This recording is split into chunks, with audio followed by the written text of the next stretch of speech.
जी हां, बड़ी खबर आपके सामने। यूक्रेनी कब्जे वाले खेरसोन पर एयर स्ट्राइक हुई है। रूस ने गैस स्टेशन को टारगेट किया है। हमले में एक महिला की मौत हुई है, कई लोग घायल हुए हैं, ये भी जानकारी सामने आ रही है। तस्वीरें सामने आई हैं। गैस स्टेशन को टारगेट किया गया है, यहां पर हमला किया गया है, एयर स्ट्राइक की गई है और जानकारी ये मिल रही है कि इस गैस स्टेशन पर हमले की वजह से एक महिला की मौत हो गई, कई लोग घायल हुए।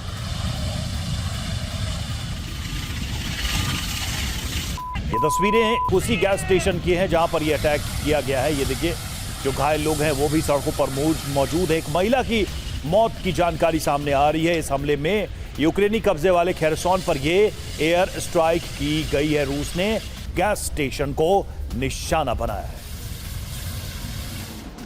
और एक और बड़ी खबर, रूस का यूक्रेन की राजधानी कीव पर एक बार फिर से ड्रोन से हमला।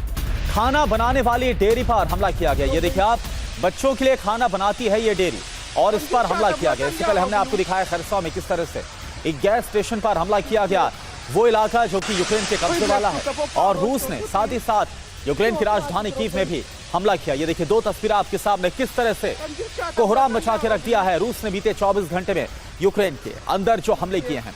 गैस स्टेशन की बात करें, खेरसोन पर रूस की एयर स्ट्राइक और इसमें महिला की मौत हो गई। लोग रोते बिलखते हुए भी आपको नजर आ रहे हैं। और दूसरी तरफ बच्चा बनाने के लिए, बच्चों के लिए जो खाना बनाती है, उस डेयरी पर हमला किया गया।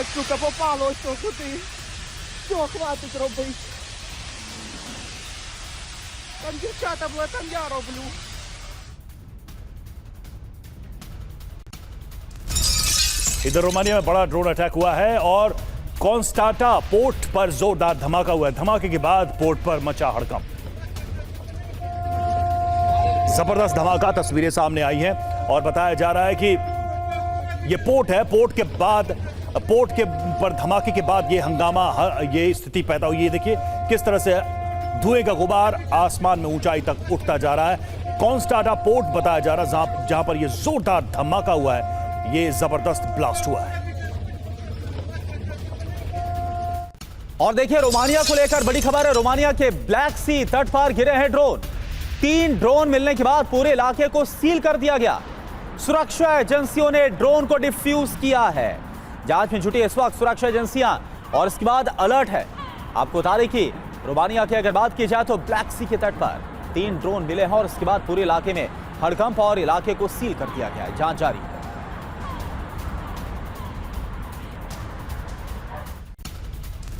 इधर रोमानिया के रक्षा मंत्रालय ने ड्रोन हमले की पुष्टि की है। रूस ने ड्रोन हमला किया, ये रोमानिया की तरफ से पुष्टि की गई है। ड्रोन को यूक्रेन युद्ध में इस्तेमाल होने वाला बताया है।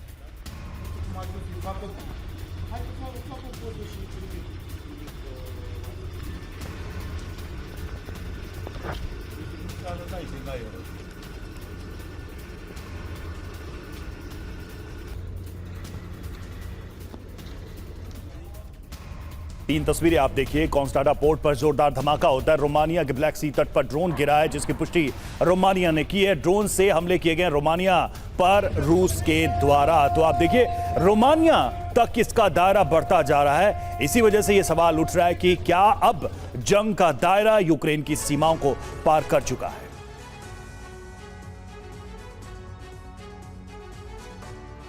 तो इसीलिए सवाल उठ रहे हैं कि रोमानिया पर जो हमले हुए हैं, क्या ये किसी बड़े महायुद्ध की आहट है? क्योंकि अगर ये मामला यूक्रेन से निकलकर यूरोपीय देशों तक पहुंचता है, यानी कि एक बड़ा संकेत है। और क्या पुतिन की नाराजगी यूरोपीय देशों से इस कदर अब बढ़ चुकी है कि शायद वो रेड लाइन भी अब क्रॉस होने वाली है, जिसको लेकर पूरी दुनिया में डर है कि महायुद्ध की शुरुआत ना हो जाए। तो रोमानिया पर हमला, महायुद्ध की क्या ये आहट है? खबर क्या है, ये देखिए। रोमानिया में बड़ा ड्रोन अटैक किया गया है और कॉन्स्टांटा पोर्ट पर जोरदार धमाका हुआ है। धमाके के बाद पोर्ट पर हड़कंप मच गया। हमलों के बाद एयर डिफेंस एक्टिव कर दिया गया। ब्लैक सी तट पर कई और ड्रोन मिले हैं, यह भी जानकारी सामने आ रही है। सभी शहरों में एयर रेड अलर्ट है। रोमानिया के रक्षा मंत्रालय ने हमले की पुष्टि की है। दावा क्या है? ड्रोन हमला रूस ने किया।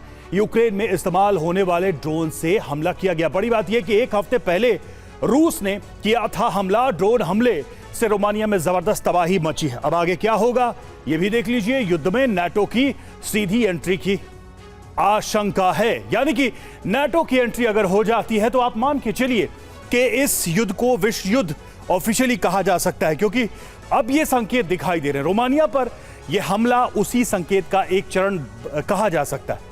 रोमानिया पर ड्रोन अटैक हुआ, क्यों कर रहा है रूस ऐसा? रोमानिया को क्यों टारगेट कर रहा है? रूस का मुख्य एजेंडा नाटो देशों को चुनौती देना है। रोमानिया नाटो का सदस्य है और यूक्रेन का मददगार भी है।